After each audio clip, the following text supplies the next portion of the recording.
The Red Ranger is always the leader of the Power Rangers. Some seasons, the Red Ranger is never the leader, like Time Force and the third season of Power Rangers with the Alien Ranger arc. And sometimes the Red Ranger is not always going to be the main character. Look at Scott from RPM, for example. But when I look at the majority of all the Red Rangers of Power Rangers, I can only choose at least 10 that are my all-time favorite. Now, there have been so many Red Rangers. We're almost close to over 30 of them up to this point. I'm not going to count like alternate versions from comics or movies. I'm only talking about Red Rangers from the main universe of Power Rangers. And I'm not going to count any evil Red Rangers like Psycho Red in this video. It's just only Red Rangers that serve the side of good, you know, male and female in the show over the course of almost 30 years. And as we're almost close to Dino Fury, I'm not going to count the Dino Fury Red Ranger because the season hasn't came out yet. I haven't, you know, so I can't really judge and consider him one of my favorites because Dino Fury hasn't even started yet. But the Red Ranger has always been the voice of reason. There have been Red Rangers that have been rookies until they would, over the course of their respective season, they would grow into characters with maturity over time. And then you got Red Rangers that are already wise and experienced with their careers of being a Power Ranger. So let's round out what are counting down my top 10 Red Rangers from Power Rangers. Number 10 is going to be Devon from Power Rangers Beast Morphers, because there's something about Beast Morphers as a Red Ranger that Devon is a little bit like Scott from RPM, because despite all the parallels with RPM and Beast Morphers, but Beast Morphers is in the main universe, RPM is in a alternate dimension. When you think about Devon's story arc, it kind of, you know, he has the same issues with his dad, just like Scott did. Devon wasn't really chosen to be the Red Ranger though, but knowing that Blaze was going to take over that spot, so there was something that Devon had to, up the mantle to, in terms of having that suit and that power, and then also having his beast bot of Cruz on his side. He and Blaze had a rivalry over the course of the 2 seasons, which would be something that if they excised this a lot more, concise this a lot more with, let's say, if Tommy and Jason had a rivalry that went on for a while in MMPR, or Wes and Eric in Time Force, that sort of thing with Devon. And Devon ended up being one of my Red Rangers over time, although there was more. I wish there was more to him than just what's already in the show, aside from him and his issues with his dad back in the first season. He opened up, spoiler alert, he opened up to his dad about him being a Power Ranger later on in the first season, and his father accepted him being the Red Ranger. But Devon wasn't really chosen again. He was like one of the top few Red Rangers that wasn't chosen to be leader at all. Maybe if he was, let's say, the Blue Ranger and suppose Ravi was red, well, that's a different story. Speaking of Scott, number 9 is Scott from Power Rangers RPM, and I need to bring some RPM characters. I don't hate Scott. He's not like a bottom top 10, like, oh, he's the worst Red Ranger. No, Scott is a great Red Ranger. Like Devon, like I said back in my, last part of this, that, Scott and Devon have something in common. So Scott is another Red Ranger with daddy issues, and his father being a military general, that being Colonel Truman. And also, well, since RPM wasn't focused on the Red Ranger, rather a Black Ranger as opposed to the traditional Red Ranger like in the main universe, but in an alternate dimension season like RPM, Scott was just a Red Ranger. He was there. I actually liked his backstory episode, how he lost his brother during a Air Force mission until something bad happened with, the Vengeance virus that killed his, everything that happened with him. Plus him going at his throat with Dylan over who has the fastest car, sort of stuff. But it's just, Scott was just there, I wish there was more to him aside from his Ranger Red episode in RPM and more, we got enough about him and his dad during the course of the season, but I wish there was more Scott could do as the Red Ranger though, since again RPM was more the Dylan show. So number 8 is Shane from Power Rangers Ninja Storm. I know, rest in peace Pua Magastiva, but Shane is the first Red Ranger that actually really get me into the skateboarding sports thing. But Shane is just one of those Red Rangers that was just average, just like Connor and Casey. But for the first Red Ranger of the Disney era, Shane was one of my favorites. I understand with his actor, already gone, but it made me want to open up to his character a lot more. I actually acted like he wasn't really that interesting of a Red Ranger, but there were some episodes that was devoted to him, and you can see why I'm wearing a red shirt for this video, though, to explain the fact that he was one of my favorite Reds. And I really liked some of the episodes devoted to him. Particularly, the highlight of his character arc is the Shane's Karma episode with him and Vexicus and Skyla, the Carmanian. And he gets his battleizer in that episode. But the other highlight is his episode with his brother coming over to Blue Bay Harbor to visit. And his brother finds out that he's a Power Ranger. And knowing in fact he's also played by Pua's real life brother in that one-off episode. And Shane had a good chock full of episodes of Ninja Storm, although again Shane's Karma is the highlight of his character. Number 7 is Cole, the Red Wild Force Ranger from Power Rangers Wild Force. I wanted to put Carter and some other, but again I can only choose 10. But reason why I put Cole on the list, let's not talk about Rick Medina, what he did. We're talking about Cole Evans, the character, the Red Ranger he played in Wild Force. But Cole Evans was a unique Red Ranger where, okay, he was raised in the jungle, but he actually had parents, but his parents were murdered by Master Org, aka Dr. Adler, a man that Cole's mother had a somewhat of a relationship with, but really Dr. Adler was being a creepy stalker. But then when he found out that Mrs. Evans was married what would be Cole's father, Dr. Adler would follow them on that trip in the jungle, and then when he gets possessed by the seeds of Master Org, he kills Cole's parents when he was just only a baby, just a newborn. And his backstory is perhaps one of the most tragic backstories we ever had for a Red Ranger. And I wish we had backstories like this for a Red Ranger and Power Rangers, which is very dark about Cole, is that, the whole world believed he was dead when knowing he's still indeed true alive, but they just don't know if he was dead like his parents. And I can see where Cole was coming from with his character as well.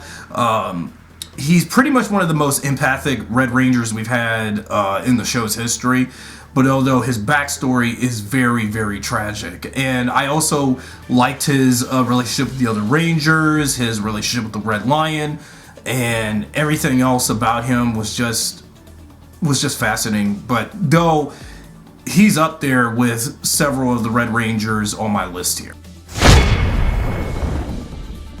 Okay, so at number 6, I know this is going to feel weird putting Tommy as the Red Zeo Ranger on the list, but number 6 is Tommy as the Red Zeo Ranger, although he was also the Red Turbo Ranger, but I would mostly associate that suit mainly with TJ during the second half of Turbo. So Red Zeo is totally all Tommy throughout all 50 episodes of Zeo, plus his appearance with the Zeo powers in Forever Red and his spirit form in the Fighting Spirit episode of Dino Thunder, and also him changing from the Red Zeo into the Red Zeo Ranger via the Master Morpher from Super Ninja Steel. Tommy, I would say that by the time Power Ranger Zeo came along, that's when I really got into the Red Ranger. Nothing wrong with Jason, nothing wrong with Rocky taking over, or Orico, the Red Aquitar Ranger, but by the time we got the Zeo, and by the time I watched Zeo, and when they made Tommy from the Green and White Ranger to the Red Ranger, that's what made me like Tommy a lot more. Though I don't like Tommy as the Green or White Rangers, but when he became the Red Ranger, that's when his character actually shined even further, because Tommy was already established like 4 seasons into the show at this point. But making him the Red Ranger when Rocky and Adam also had their color changes, while Kat had a new Pink Ranger form since Mighty Morphin Pink was really Kimberly's suit. Tanya was just there in a new blood, to the team and stuff just so early. and so soon. And then with Tommy being the Red Ranger, it made a lot of sense to make Tommy red, because I think that you can say what you will about Tommy being like, oh, a bad leader at times and also making bad decisions as a leader. But Tommy was a decent Red Ranger when he was, during the Zeo era. After Mighty Morphin, with him being the Green and White Rangers, was over, when he became the Red Ranger, that was his time to completely shine. No wonder he got that black star for the visor on his helmet, and because Tommy was already a popular Power Ranger already, and he had so many episodes during his time in Zeo, like his search to find his brother, and then that infamous three-part episode when he got that breakup letter from Kimberly off screen, of course. But nevertheless, I mean, Tommy as the Red Ranger during Zeo over Turbo, I mean, nothing wrong with him being the Red Turbo Ranger, but Turbo, I just didn't really care for Tommy at that point anymore with that. Okay, so at number 5 from Power Rangers Lost Galaxy is my all-time favorite Red Ranger. I don't want to put Leo at number 1 because I'll upset anybody who is a MMPR Jason fan. So Leo is a number 5 because I wanted to put him somewhere around number 2 or 3, but no, I think Leo is a number 5 for me, because not that I don't like Leo, I actually like his story, just like every other Red Ranger in this list. With Leo, there was just so much about this guy. Like, he is a stowaway, but then he wasn't chosen to have the Red Quasar Saber to be the Red Ranger. His brother was supposed to be the Red Ranger, but when he got swallowed into the crevice of Miranoi by Furiosa's sword, Leo had to take the mantle to take over his brother's place, and he became the Red Ranger, even if he wasn't fully chosen. But maybe the sword actually was for him, but knowing that Mike, as being as overprotective as he was in the early episodes, but Leo had to, step up and rise to the ranks to hope that he could be a good Red Ranger to make his brother proud. But though I kind of did found during my multiple watches of Lost Galaxy later recently, that when I think about those early episodes with Leo obsessing over his brother's death like that during his time as the Red Ranger, that's why Kai in the early episodes felt more like a true leader than Leo was. But Leo was just more like a backseat rookie Red Ranger, so he has something to live up to. But after his brother came back, and when Magda Defender died, and then Mike came back and took over the Magda Defender's powers, Leo grew over time as the Red Ranger, and though the highlight of his character for that is the Destined for Greatness episode. Leo has gone through so much development over the course of Lost Galaxy. He started from a nobody who was just a stowaway from Angel Grove and onto Terra Venture, and then he wasn't chosen to have the Red Quasar Saber, and then he has the Quasar Saber, and then he sees visions and have PTSD for his brother, and then see Magda Defender in Mike. And then when Magda Defender died, Mike comes back. Mike takes over the Magda Defender powers, and Mike tells Leo that the Red Quasar Saber was actually destined for him, because I wasn't, I pulled out the sword hoping that you would take it, because something tells me I'm not going to be the one to take over that power. But his rivalries over the course of Lost Galaxy is also a shining point. Mainly his rivalry with Trakina, which is Scorpius' daughter. And again, Leo and Trakina had a history, knowing the fact she has something similar to the Red Ranger, even though she's not supposed to be like Astronema. And, when it comes to the Andros and Corone stuff back in Power Rangers in Space, knowing that fact that Leo and Trakina are not related, but they are just rivals, but knowing the fact they both had overprotective family members, and they both lost their family members, and that one wanted to see, one is a hero, the other is a villainess, and they both have parallels with each other. And also Leo using this battleizer to blow her up in the meantime at the end. And I knew that then and there Leo grew as a person and as a Power Ranger. And that's why Leo is one of my top 5 Red Rangers. And number 4 is Wes, the Red Time Force Ranger from Power Rangers Time Force.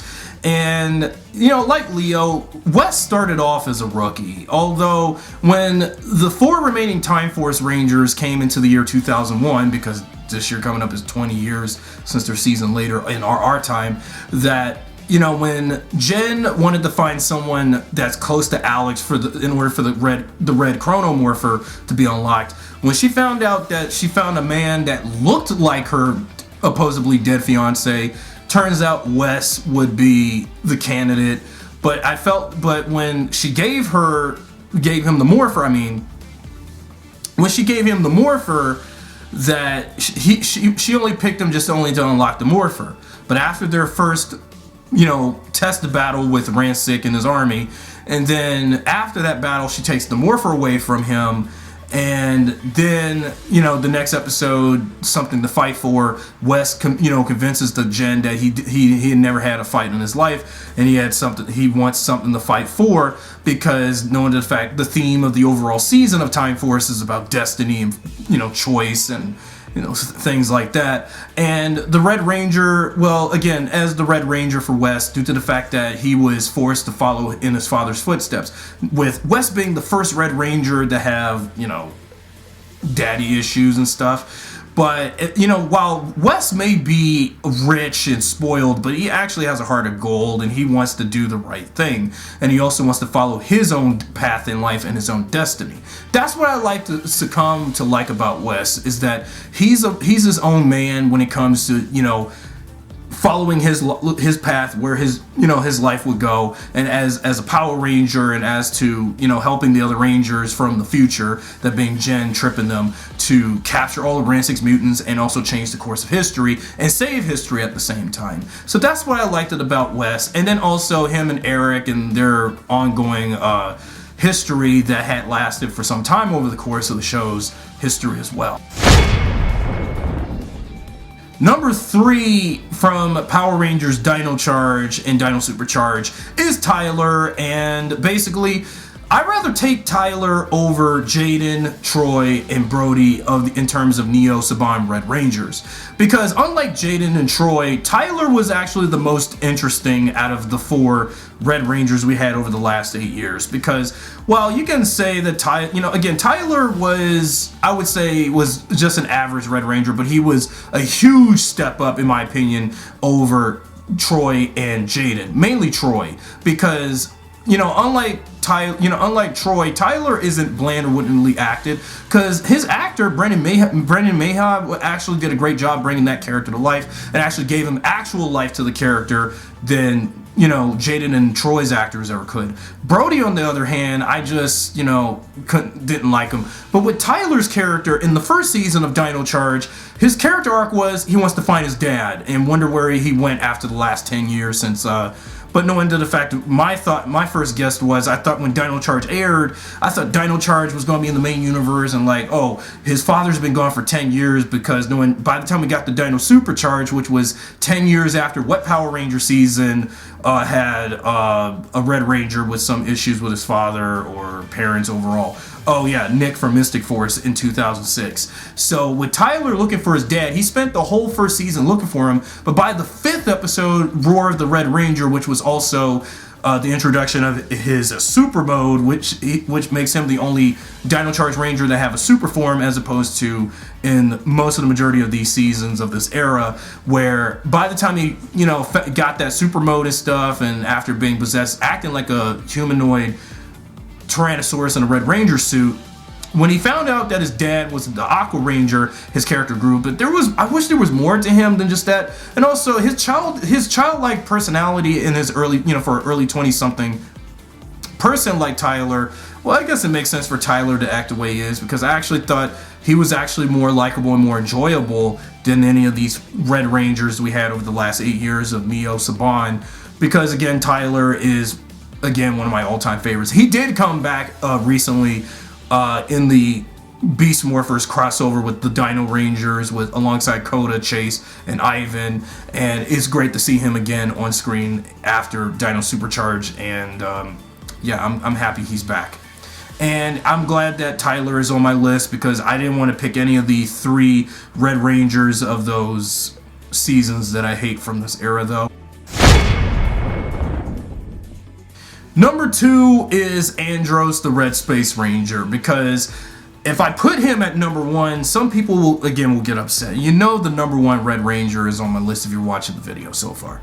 So Andros, his story is perhaps also as tragic as Cole's storyline, but except Andros, as the last Red Ranger of Zordon's era, he had a lot of stakes for him, where he wants to look for his sister, he wants to help the other Rangers find and save Zordon, and then find out that all of those of the United Alliance of Evil wants to destroy Zordon and the entire universe.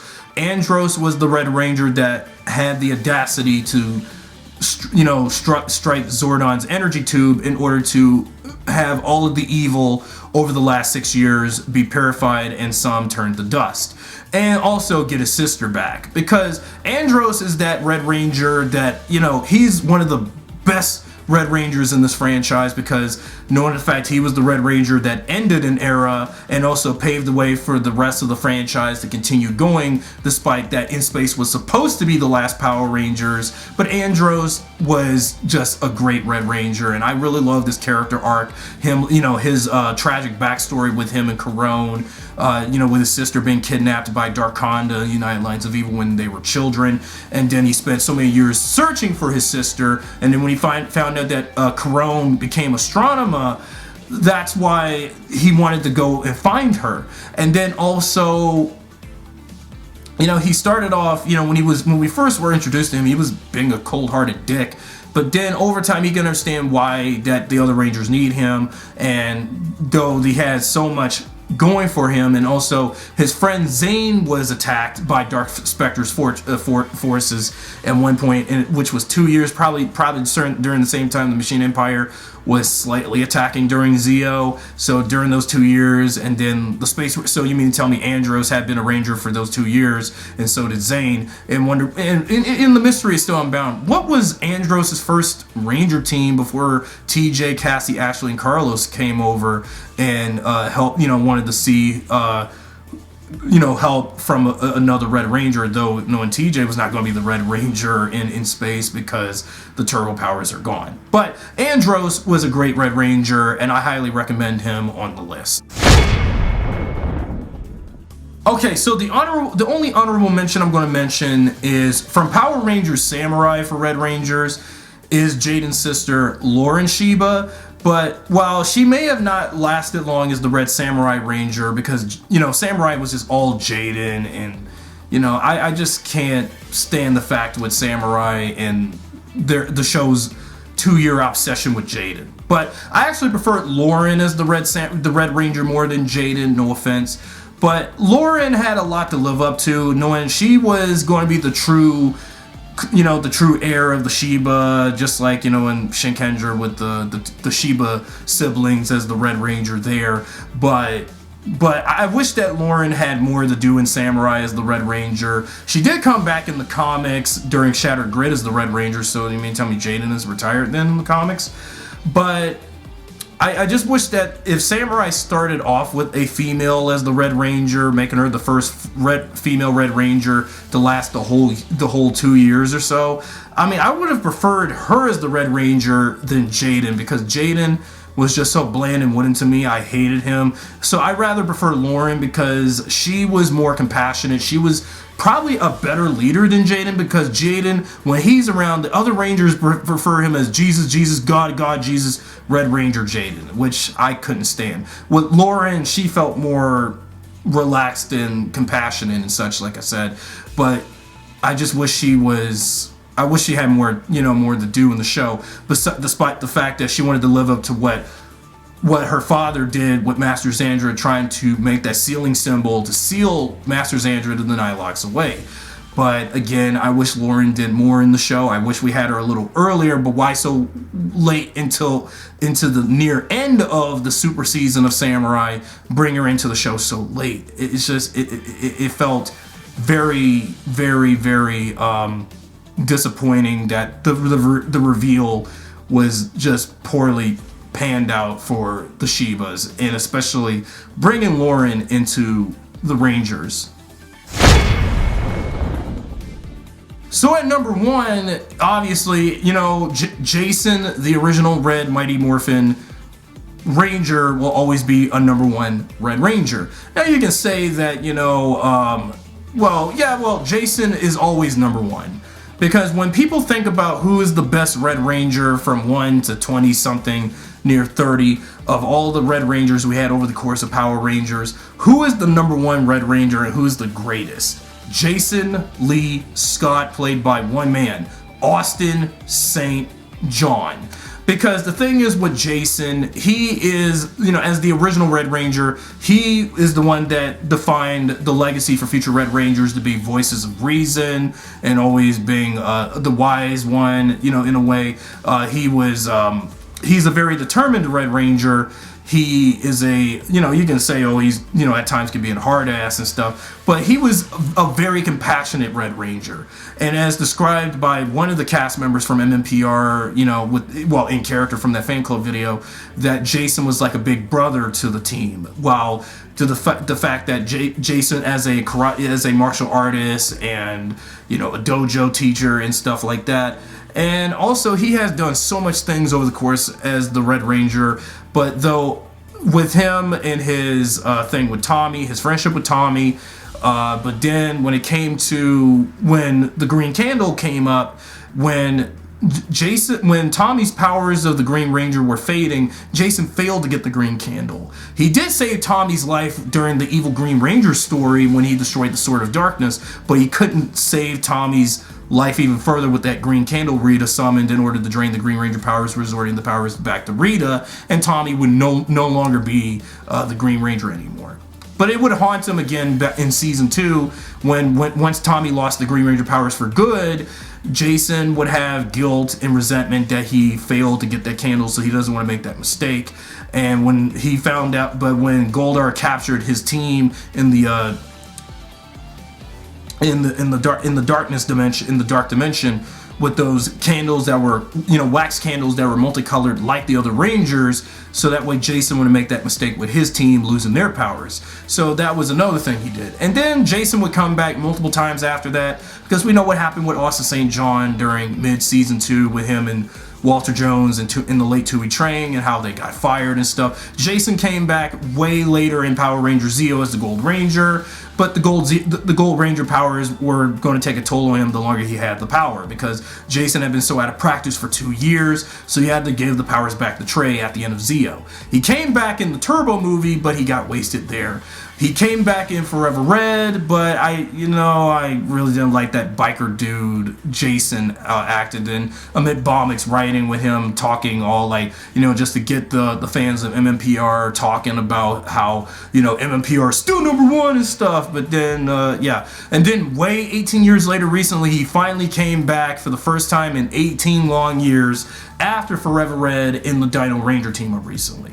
I wish there was more I could say about Jason. He's just the greatest Red Ranger of all time. Now, I know Tommy may be the greatest Power Ranger of all time, but Jason is the greatest Red Ranger, because Jason had like the longest run as a Power Ranger, equally alongside Rangers like Adam, Rocky, Kimberly, Billy, Tommy, so forth. But of the Rangers that originated the franchise since the beginning of the franchise in the Zordon era, so Jason is one of the top many originators to also have the longest run as a Power Ranger, even despite Rangers like him with a on-again, off-again presence in the series. So those are my top 10 Red Rangers. I wish I would bring up other Red Rangers like Jack and Carter and Connor and all of those other Red Rangers, but I can only choose at least 10. But even if including some Red Rangers I don't care for, like Troy, Jaden, Brody, Orico, and any of those other Red Rangers I don't really care for though. So that's my top 10. So what do you guys think of this video? Next time I'm going to count down my top 10 Blue Rangers. Thanks for watching, and I'll see you guys next time.